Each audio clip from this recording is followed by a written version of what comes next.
Bueno, entonces la idea es que hoy veamos algunos, sí, diría algoritmos para optimizar la regresión de gradiente. Va a hacer que sea mucho más rápida la regresión de gradiente y mucho más estable.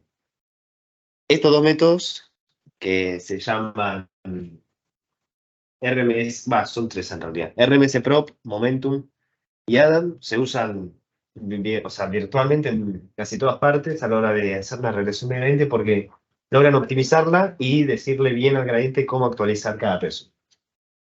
Entonces, primero tenemos que empezar con la noción de promedios ponderados exponenciales. Supongamos que nosotros queremos calcular la temperatura promedio de un día que la vamos a anotar como BT. La temperatura promedio de un día va a ser igual a beta, que va a ser un parámetro que nosotros definamos, por BT menos 1, o sea, la temperatura promedio del día anterior, más 1 menos beta por la temperatura de hoy, que va a ser tita T. Entonces, tenemos la temperatura del día previo, que es BT menos 1, que se calculó de la misma forma que BT. Entonces, con el fin de darle algunos números, digamos que quiero calcular la temperatura del día 2. Esto va a ser igual a beta por la temperatura promedio, temperatura promedio, no temperatura.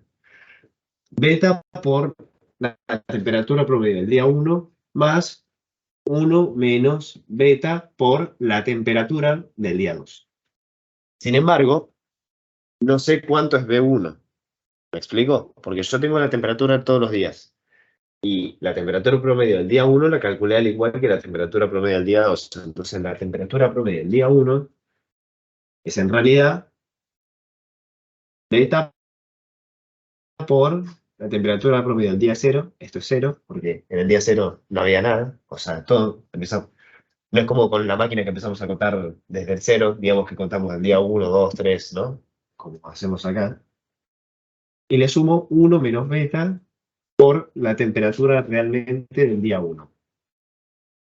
Entonces, lo que podemos llegar a expresar es reemplazar B1 por todo esto, ¿no? Porque son equivalentes. Así se calcula la temperatura promedio del día 1.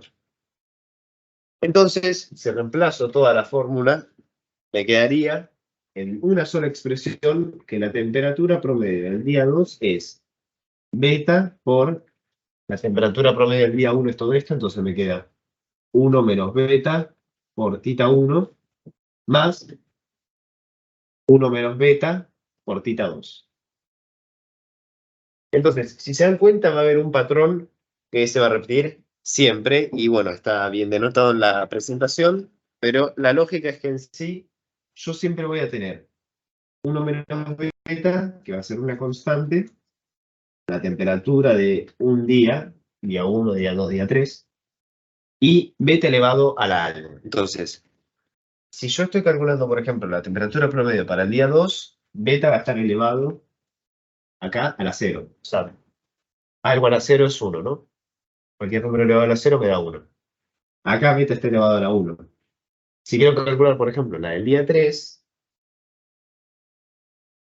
lo único que hago es lo mismo que estoy haciendo. Entonces, me queda B3 es igual a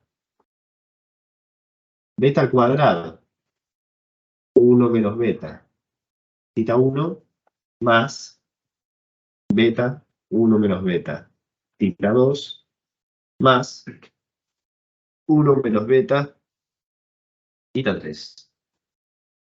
¿Me siguen cómo fue el razonamiento? O sea, a medida que yo me muevo a un día más lejano, o sea, porque parto del 1, me voy al 2, al 3, al 4, creo que llega hasta el 10, o sea, me voy hasta el día 10, lo que voy logrando es que los primeros días, los días más alejados a este día, por ejemplo, teta 3 es el tercer día, estamos de acuerdo, ¿no?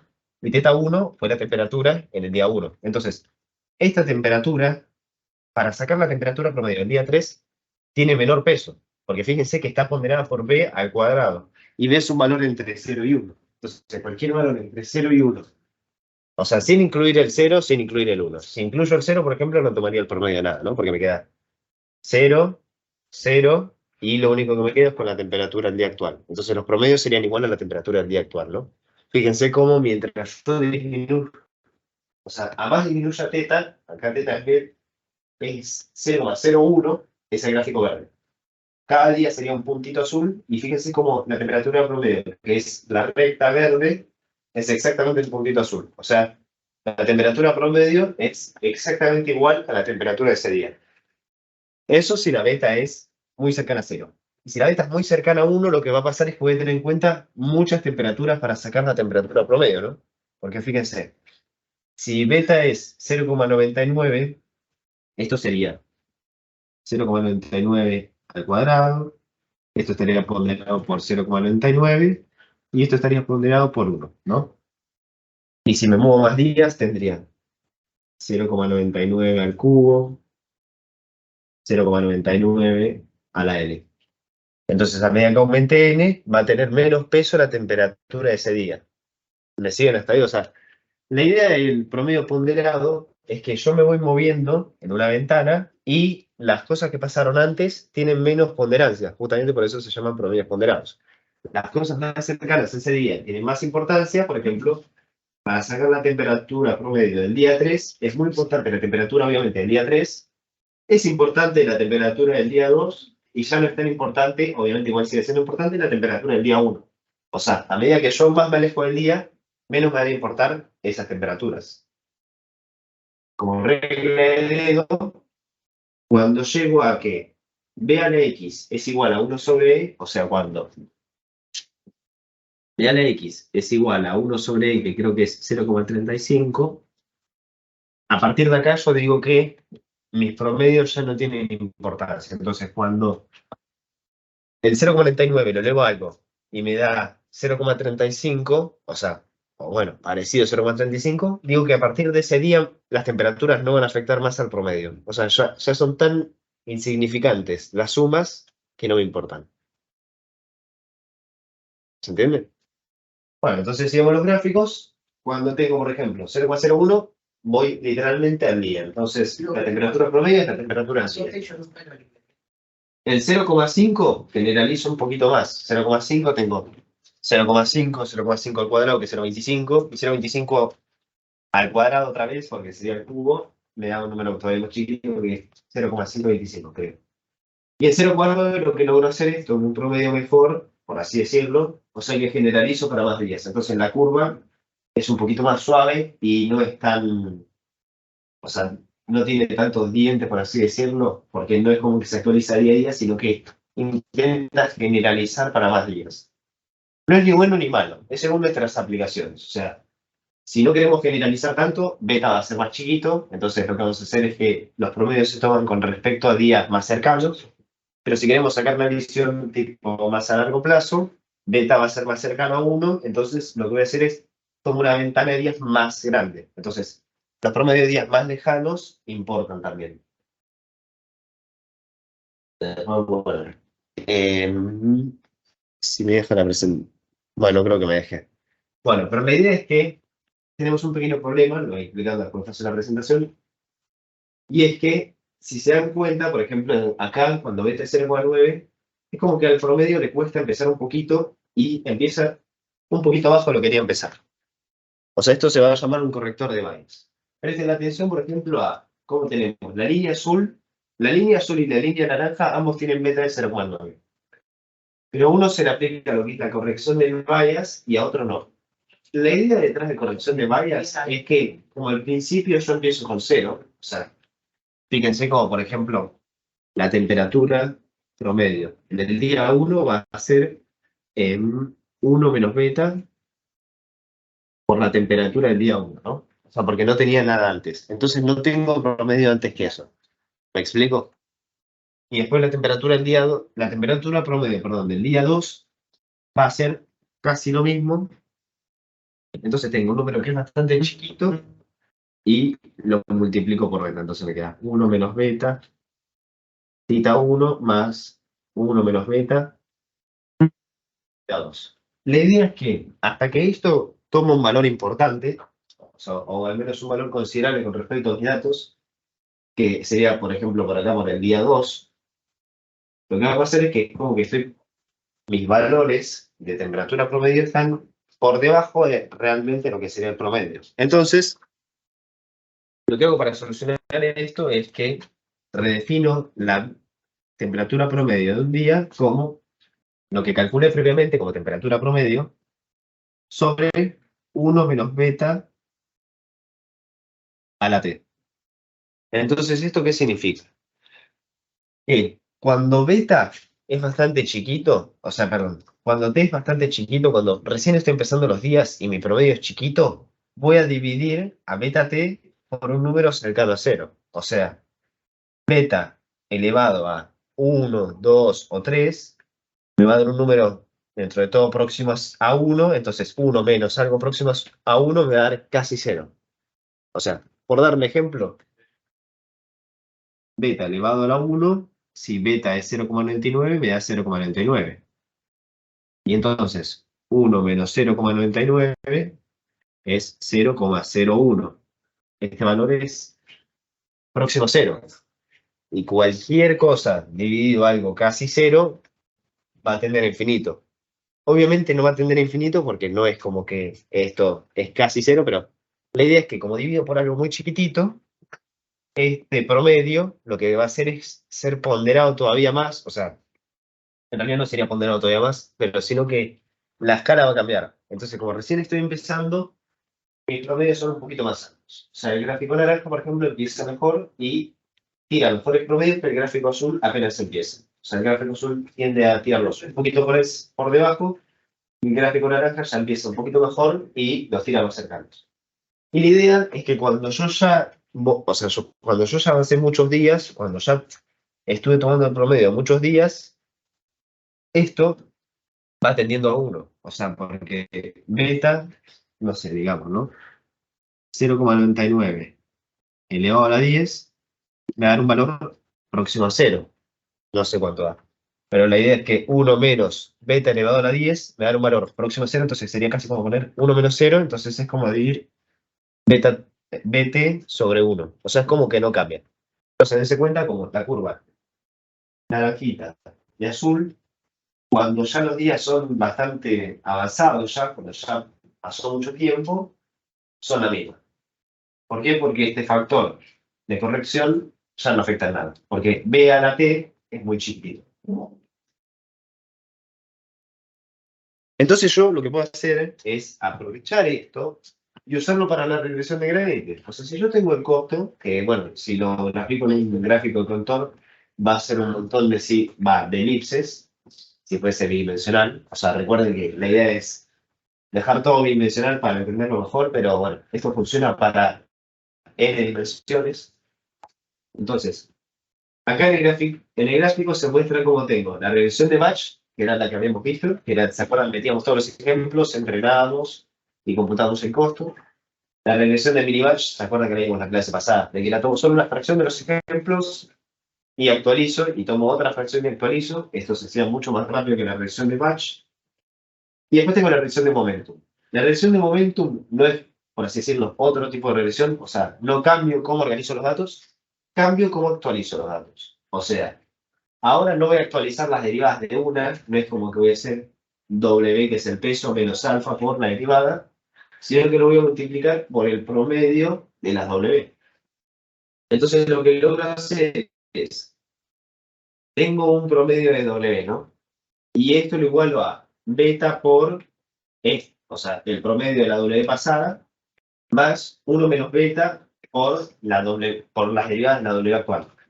O sea, si se dan cuenta, la ecuación es exactamente igual a la que vimos acá. Tengo beta por lo que había calculado como promedio de derivadas antes, más 1 menos beta por la derivada actual. ¿Me explico? Entonces, por ejemplo, si estoy en una regresión de mini batch, en la que tengo un montón de derivadas, porque se acuerdan que lo que voy a hacer no es tomando partecitas del dataset, no tomo todo el dataset y entreno, sino que tomo a partecitas. Entonces, lo que puedo hacer es, estoy en la primera parte de mi data, o sea, no sé, tengo 5 mini batches, o sea, n es igual a 5, y lo que hago es, primero parto desde que no tengo ninguna computación de derivadas. Entonces, el promedio de mis derivadas va a ser igual a 1 menos beta por las derivadas actuales, ¿no? Esto para el primer mini-batch. Para el segundo mini-batch, lo voy a denotar como W2, va a ser igual a lo que calculé antes, como derivadas, por beta más 1 menos beta por lo que calculé ahora como derivadas, ¿no? Entonces, para calcular el promedio de mis derivadas en el segundo mini batch, lo que hago es multiplico por beta lo que calculé como previamente el promedio, más 1 menos beta por lo que calculé actualmente como mis derivadas. ¿Me explico? O sea, es exactamente igual que con la temperatura. Si se perdieron con eso las derivadas, porque son derivadas o cualquier cosa, no se mezclen, simplemente piensen como que son titas. Entonces lo que voy haciendo es, voy actualizando las titas posteriores en base a las primeras titas, ¿no? Entonces, la primera tita tiene una actualización bastante simple, 1 menos beta por dw, y como encima tengo corrector de bias, lo que hago es, no me quedo directamente con eso, sino que lo que calculé como promedio de w, lo divido por 1 menos b a la t. Exactamente lo que vimos ahí, no cambió absolutamente nada. Entonces lo que pasa es que mis derivadas al principio no empiezan tan bajitas, sino que empiezan como deberían empezar, o sea, más lógico. Y a medida que avanza t, este factor de corrección va a ir disminuyendo, como ya vimos. Y después lo único que hago es, en vez de actualizar las pesos por las derivadas reales, lo actualizo por el promedio de mis derivadas. ¿Te entendías ahí? Ok. Entonces, la idea detrás de esto y de por qué nos sirve y por qué funciona, porque, a ver, uno dice, bueno, logramos hacer todo esto muy bien y actualizamos por el promedio, pero antes funcionaba, ¿para qué querría usar esto? Y la idea es que si yo tengo un gráfico, que digamos es así medio ovalado, acá voy a tener diferentes, por así decirlo, dimensiones. O sea, es como que está más ancho que alto, ¿no? O sea, es como que va más a lo largo que a lo alto. Entonces lo que yo voy a querer es que mi derivada, la actualización del costo al principio era algo así. Iba siendo como un diente de sierra, ¿no? Y ahora lo que voy a querer es que vaya un poquito más recto, pero que vaya, o sea, no que vaya cambiando tanto la dirección y el sentido, sino que vaya en una misma dirección y un mismo sentido y más uniformemente, cosa de que llegue todavía más rápido, porque acá es como que pierdo bastante tiempo entre que sube y baja y sube y baja. Sería mejor si simplemente pudiese ir recto y recto y recto, ¿no? O sea, en vez de subir y bajar y subir y bajar, si el camino es técnicamente recto, lo que quiero es que mi algoritmo logre decir, no hace falta que cambie tanto mi costo y mis pesos, sino que hay un camino que es todavía mejor, que es sin cambiar, o sea, sin subir y bajar tanto en lo que sería esta escala. O sea, acá se lo puede pensar como que es W y acá se lo puede pensar como que es la escala de las B. Entonces lo que pasa es que el algoritmo está cambiando mucho las W, o sea, las aumenta, las disminuye, las aumenta, las disminuye, y lo único que en realidad debería hacer es dejar las W fijas y aumentar la B, ¿no? Eso es lo que se ve en el gráfico. Para lograr esto, lo que hago es todos estos promedios ponderados. Y entonces, como estoy tomando un promedio de todo lo que pasó, lo que sube se va a contrarrestar con lo que baja. O sea, lo que aumenté de W se va a restar con lo que disminuí de W, ¿no? O sea, yo le dije al algoritmo, acá las derivadas son positivas, entonces, no sé, tenés que sumar. Acá son negativas, tenés que restar. Positivas, negativas, positivas, negativas, positivas. Entonces esto en esta ecuación se va a traducir en que mi promedio, al fin y al cabo, solo, porque es un promedio, lo que va a terminar haciendo es, se va a terminar achatando y lo que era positivo se va a contrarrestar con lo que era negativo. O sea, mis derivadas positivas se van a contrarrestar con mis derivadas negativas y entonces voy a lograr que la actualización sea lineal. O sea, no es 100% lineal, pero se va a achatar mucho más y no voy a tener tanta variación en las W, sino que el algoritmo se va a enfocar más en cambiar, por ejemplo, solo las B. Porque las B encima siempre, si se dan cuenta, en la escala horizontal siempre tengo que avanzar. Y en la vertical es como que ni siquiera debería moverlo. Entonces, con las derivadas, bueno, con los promedios logro sacar esta intuición. Como siempre me muevo horizontalmente, los promedios de esto van a ser siempre positivos, ¿no? O sea, van a decir siempre que ir en este sentido y en esta dirección.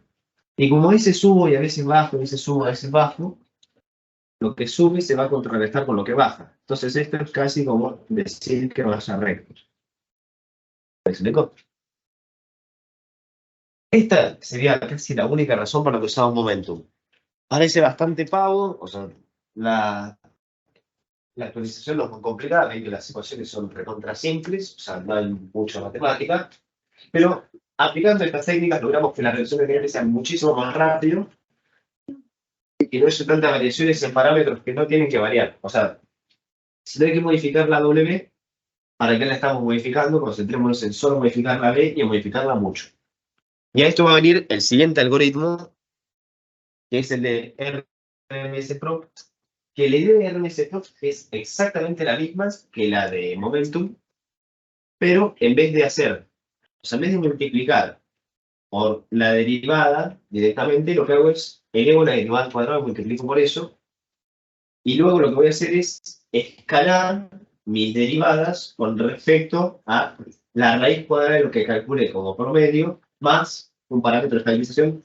No se concentren todavía en el epsilon, solo fíjense que tengo la derivada dividido la raíz cuadrada de mis promedios. Entonces lo que logro hacer así, o sea, la lógica del algoritmo es, la idea casi la misma, no es la misma porque ahora tengo al cuadrado, pero la idea es que ahora en vez de usar dw para calcular lo que ahora se va a llamar sdw, ya no va a ser dt, lo único que hago es ahora uso la derivada al cuadrado. El único cambio que van a ver con la actualización, o sea, la diferencia entre la S y la B es que en uno elevo al cuadrado y en otro simplemente dejaba la derivada normal, ¿no? ¿Se acuerdan que está lo mismo? O sea, tita no está al cuadrado. Acá tita está al cuadrado, ahí también, pero la de los promedios ponderados no. Y la idea, lo que voy a lograr es que si yo agarro y divido la derivada por la raíz cuadrada de lo que calcule como promedios, elevados al cuadrado, que esos son promedios al cuadrado, por eso es que después tomo una raíz cuadrada, lo que voy a lograr hacer es escalar todo. Cosa de que las cosas que más se tienen que actualizar se actualicen más y las cosas que no se tienen que actualizar tanto no se actualicen tanto. O sea, fíjense en el gráfico. Tengo una escala para las B y otra escala para las W. Si se dan cuenta, es como que mis actualizaciones en B son bastante bruscas, ¿no? O sea, tengo mucha actualización en B y en W es como que no tengo tanta, ¿no? O sea, tengo más actualización en B que no sería necesaria, que actualización en W que sí sería necesaria. Si yo aplico esta técnica, lo que voy a terminar haciendo es que cada derivada, o sea, por así decirlo, no son cada una de estas flechas, pero cada uno de los cambios en la B y en la W va a ser escalado por lo que se toma como promedio. Entonces la intuición que vamos a sacar es que a medida que la derivada de W es mayor, la actualización que se hace es menor. Entonces, fíjense cómo la B, que antes cambiaba mucho, se tenía derivadas muy grandes, al aplicar esto de la SDW o el RMS Pro, lo que voy a lograr es que se actualice menos, entonces las actualizaciones de las B no sean tan grandes. Y en caso contrario, las W, que antes no se actualizaban tanto, o sea, si las actualizaciones de las W son chiquititas, la actualización de las derivadas va a ser grande. ¿Por qué? Porque voy a tener la derivada dividido, un número bastante chiquitito, que vendría siendo el promedio de mis últimas derivadas. Entonces, un número por algo bastante chiquitito me da algo más grande, ¿no? Comparado a algo que es grande, dividido a algo grande. ¿Se entiende? La lógica de esto es simplemente reescalar las derivadas para que la actualización sea más uniforme y que se actualicen los pesos en las direcciones en el sentido que yo quiera. Y no se actualicen tan bruscamente cuando no es necesario. ¿Se entiende la lógica de eso? No llega más de eso. O sea, y después lo que hago es, bueno, este simplemente no se utiliza, pero se agrega un epsilon, que es un parámetro de estabilización, que lo que se hace es evitar que si SW es muy cercano a cero, o es casi cero, entonces mis derivadas son casi cero, son cero, el epsilon lo que viene a hacer es evitar que divida por cero. Simplemente hace eso. Entonces, epsilon generalmente es igual a 10 a la menos 8. Es un número muy chiquito que no afecta en absolutamente nada. O sea, si él se lo fuese muy grande, perdería el sentido y bueno, siendo bastante chiquito, no va a jugar un papel muy grande. Lo único que hace es evitar que digamos por cero y que así, bueno, no saque un error en el algoritmo. Bueno, como se ve, tenemos el algoritmo Adam, que no se asusten. Lo único que hace, si se fijan detalladamente en las ecuaciones, es junta todo lo que les acabo de decir. Entonces tenemos, al principio tenemos los promedios ponderados, ¿no? Tenemos la beta 1, que va a ser un parámetro que nosotros elijamos, por lo que calcule como promedios, más 1 menos la beta 1, que es el mismo parámetro, por las derivadas. Después lo que hago es corrijo mis promedios, como ya vimos, entonces lo que hago es los promedios que ya calculé sobre 1 menos la beta 1 a la t. Después tengo la SDW, que lo que ya vimos también, que es para simplemente decir cuánto magnifico cada actualización. Que se va a multiplicar por otro parámetro, no es beta 1, se va a sumar beta 2. Beta 2 por lo que ya calculé, más 1 menos beta 2 por la derivada al cuadrado. Corrijo también lo que calculé como promedios acá, entonces hago esto sobre 1 menos la beta 2 a la t. Para cerrar todo, la actualización final no se va a hacer con la DW, sino que se va a hacer con lo que calculé como promedios ponderados corregidos. Entonces, me quedan los promedios ponderados corregidos sobre la raíz cuadrada de mis promedios ponderados al cuadrado más epsilon. El algoritmo Adam, la idea es que tiene solo dos hiperparámetros, que igual es bastante, pero que son beta 1 y beta 2. Generalmente beta 1 es 0,9 y beta 2 0,99. Es más, en Keras o en un montón de otras aplicaciones, si usan el algoritmo de Adam, por default se les va a inicializar el beta 1,9 y el beta 2 en 0,99. Para diferentes casos sirven diferentes betas, no es tipo una respuesta definitiva. Es casi como hablar de alfa. No existe una respuesta definitiva, pero hay valores que, o sea, históricamente dieron mejores resultados que otros. Y bueno, eso sería todo por hoy. O sea, la idea es que. Bueno. Perdón. Este es simplemente una sutileza. La idea es que cuando yo actualizo mi algoritmo, a medida que voy acercando al mínimo, los costos son más complicados de actualizar porque mis derivadas se van haciendo más complicadas. Entonces, yo tengo mi parábola y me voy moviendo al mínimo. Y lo que va a pasar, muy generalmente, es que empiezo a jugar en el mínimo y nunca llego. Entonces me muevo, subo, bajo, pero nunca llego al mínimo. Para evitar esto y para que mis actualizaciones sean cada vez más chiquitas, lo que hago es que el ratio de aprendizaje cada vez disminuya más. Entonces, acá, por ejemplo, lo que hice fue 1 sobre 1 más la época por un ratio de decaimiento que uno define. Por ejemplo, que es 0,5, o lo que ustedes quieran. 8, lo que ustedes quieran, por el ratio de aprendizaje. De esta forma, lo que logro es que a medida que avanzan las épocas, a medida que aprende el algoritmo, el ratio de aprendizaje va a ser cada vez menor, porque como me estoy acercando al mínimo, quiero que las actualizaciones sean cada vez más chiquitas, porque me estoy acercando cada vez al mínimo, y eso significa que para moverme, lo que tengo que hacer es cada vez más chiquititos si quiero garantizar que llego más abajo. Entonces, bueno, lo que vimos ahora fueron la optimización de la propagación trasera, porque todos los algoritmos que vimos son para optimizar la actualización de los gradientes y los radios. Y nada, eso es todo.